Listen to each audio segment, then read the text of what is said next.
ಹಾಸನ ಜಿಲ್ಲೆಯ ಅರಕಲಗೂಡು ತಾಲೂಕಿನ ಬೆಟ್ಟದಹಳ್ಳಿ ಗ್ರಾಮದಲ್ಲಿ ಸಾರ್ವಜನಿಕರನ್ನ ಆತಂಕಕ್ಕೀಡು ಮಾಡಿರ್ತಕ್ಕಂಥ ಘಟನೆ ಒಂದು ನಡೆದಿದೆ. ಅಪರಿಚಿತ ವ್ಯಕ್ತಿಯೊಬ್ಬ ನೇರವಾಗಿ ಮನೆಗೆ ನುಗ್ಗಿ ಮಗುವನ್ನ ಅಪಹರಿಸಲು ಯತ್ನಿಸಿದ್ದು ಸದ್ಯ ಗ್ರಾಮಸ್ಥರ ಸಮಯ ಪ್ರಜ್ಞೆಯಿಂದ ಮಗು ಪಾರಾಗಿದೆ. ಬೆಟ್ಟದಹಳ್ಳಿ ಗ್ರಾಮದ ಮನೆಯೊಂದರಲ್ಲಿ ಮಗು ಆಟವಾಡ್ತಾ ಇದ್ದ ಸಂದರ್ಭದಲ್ಲಿ ಯಾರೂ ಇಲ್ಲದನ್ನ ಗಮನಿಸಿದ ಆರೋಪಿ ಒಳನುಗ್ಗಿ ಮಗುವನ್ನ ಎತ್ಕೊಂಡು ಹೋಗಕ್ಕೆ ಯತ್ನಿಸಿದ್ದಾನಂತೆ. ಅಂಡ್ ಮಗುವಿನ ಚೀರಾಟ ಹಾಗೂ ಮನೆಯವರ ಕೂಗಾಟ ಕೇಳಿ ತಕ್ಷಣವೇ ಎಚ್ಚೆತ್ತ ಗ್ರಾಮಸ್ಥರು ಆರೋಪಿಯನ್ನ ಬೆನ್ನಟ್ಟಿ ಹಿಡಿದು ಹಿಗ್ಗಮುಗ್ಗ ಥಳಿಸಿದ್ದಾರೆ. ವಿಷಯ ತಿಳಿದು ಜನ ಜಮಾಯಿಸ್ಕೊಂಡಿದ್ದಾರೆ, ಮತ್ತೊಂದಿಷ್ಟು ಧರ್ಮದೇಟ್ ನೀಡಿದ್ದಾರೆ, ಆಮೇಲೆ ಪೊಲೀಸರಿಗೆ ಆತನನ್ನು ಒಪ್ಪಿಸಿದ್ದಾರೆ. ನಮಸ್ಕಾರ.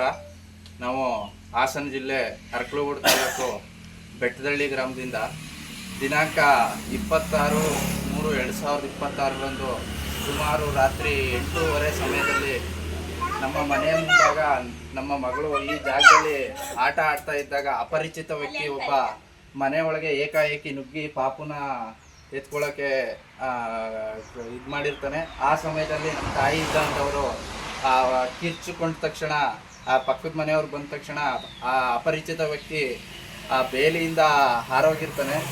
ಮತ್ತು ಅವನು ಯಾರು ಏನು ಅಂತ ಗೊತ್ತಿರೋದಿಲ್ಲ. ನಾವು ಅದಾದ ನಂತರ 112ಗೆ ಇವೆಂಟ್ ಹಾಕಿ ಪೊಲೀಸ್ನವರು ಸಹ ಬಂದಿರ್ತಾರೆ.